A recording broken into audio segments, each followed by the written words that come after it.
नमस्कार दोस्तों, stone गिटो YouTube channel में आपका हार्दिक स्वागत है। आज हम लेकर आए हैं 40x36 east facing house plan. अगर आप 40x36 में मकान बनाने का विचार कर रहे हैं तो ये वीडियो आपके लिए बहुत कुछ फ़ायदेमंद हो सकता है, तो इस वीडियो को ज़रूर देखें। अगर आपको 40x36 का अगर प्लान में घर बनने का विचार है तो आप इस प्लान में 2 BHK का है, जिसमें हम बताएंगे। अभी देखिए आप, इसमें यहाँ पर एक किचन दिया गया है। जो अगर किचन की साइज़ की बात करें तो किचन का साइज़ है 12 फुट है इस तरह से, और 10.5 फीट इस तरह से है। इसी तरह से ये जो दीवार है सिंगल ईंट में है, जो तैयार होने के बाद में 6 इंच की हो जाएगी। और ये जो साइड की जो दीवार दी गई है, ये हमने अभी अगर इसकी साइज़ की बात करें तो ये 15 इंच का दीवार दिया गया है।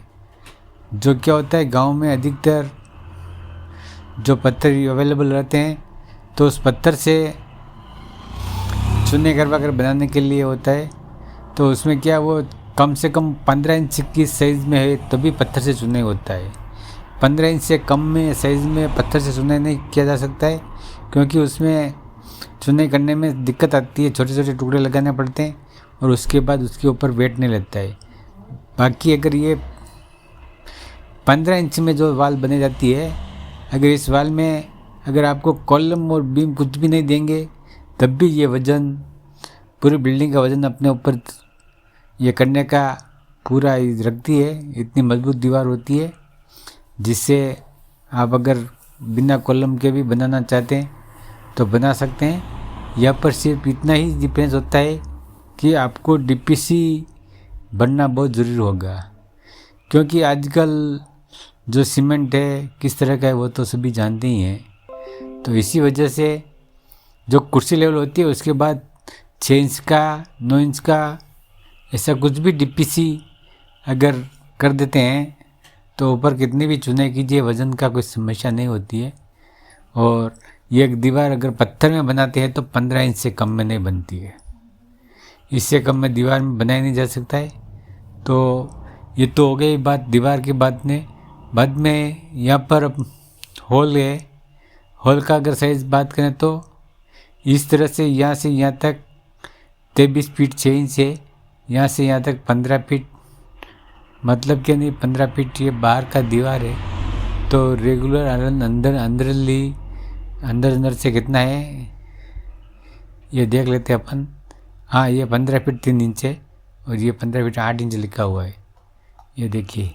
तो अंदर से 15 फीट 3 इंच का दीवार है ये पर, ये हॉल का है, और ऐसा में 23 फीट हो रहा है। इसी तरह से यहाँ पर कुछ एक्स्ट्रा मिल रहा है, जिसका साइज़ इस प्रकार है। अगर हम इसको चेक करें तो ये बाहर से, ये अंदर से करें तो 10 इंच में अंदर से, और इधर भी अगर अंदर से बात करें तो यहाँ तक आपको लगभग 11 फीट 7 इंच मिल रहा है। तो ये तो हो गई हॉल का। अब अपन बेडरूम की अगर बात करें तो बेडरूम, ये देखिए यहाँ पर 14 फीट 10 इंच में बेडरूम है, और ये साइज़ में अगर मेजरमेंट देखें तो 11 फीट का है। 11 फीट स्टैंडर्ड साइज़ से थोड़ा बड़ा है, 10.5 फीट स्टैंडर्ड साइज़ होती है, लेकिन मतलब क्या नहीं 11 फुट रहता है तो और भी बहुत अच्छा होता है। यहाँ पर 11 फुट में ये जो बेडरूम बनाया गया है, यहाँ पर क्या होता है, बेडरूम के चारों तरफ घूमने के लिए आपको स्पेस बराबर मिलता है। इसलिए अगर 11 फुट में रखवाते हैं तो आपको बहुत फ़ायदा होगा। और मेरा तो यही कहना है कि अगर आप रखें तो 11 फीट के कमरे बनाएं, जो बहुत ही आपके लिए फ़ायदेमंद हो सकते हैं। इसी तरह से ये दूसरा जो मास्टर बेडरूम है, मास्टर बेडरूम की अगर बात करें तो ये भी 11 फुट है। इस तरह से 16 फीट 8 इंच में लंबाई में है और 11 फीट में है। और मित्रों, हमेशा दरवाजे की जो बेडरूम के जो दरवाजे हैं उसका साइज़ 3.5 फीट से कम नहीं रखना चाहिए कुछ भी करके। ऐसा नहीं है कि दरवाजे का साइज़ आपको 3.5 फीट तो रखना ही है, इससे कम दरवाजे नहीं बनाने। ये घर के लिए शुभ होते हैं और वास्तु के हिसाब से भी है, और हमारे सामान अंदर रखने बाहर रखने इसके लिए भी इजी होते हैं। तो आप बेडरूम का दरवाज़ा, और अगर हाइट की बात करें तो स्टैंडर्ड हाइट 7 फीट में 7 फीट रहती है। जो अगर आप 7 फीट अगर पूरा मिल जाता है तो आपके घर की दरवाजे की बहुत अच्छी रौनक आ जाएगी, सुंदर बनेगा। और प्राप्त हाइट की वजह से घर में हवा का भी, अगर जब तक दरवाज़ा खुला रहता है तो हवा भी अच्छी आएगी। इसी तरह से हम अगर स्टेयरकेस की बात करें तो स्टेयरकेस का साइज़ इस तरह से 3.5 फीट रखा गया है। और एक स्टेयरकेस का यहाँ से यहाँ तक अगर लेंगे तो ये 10 इंच में है। जो सीढ़ी के लिए प्राप्त है 10 इंची, इसमें कोई कम नहीं है।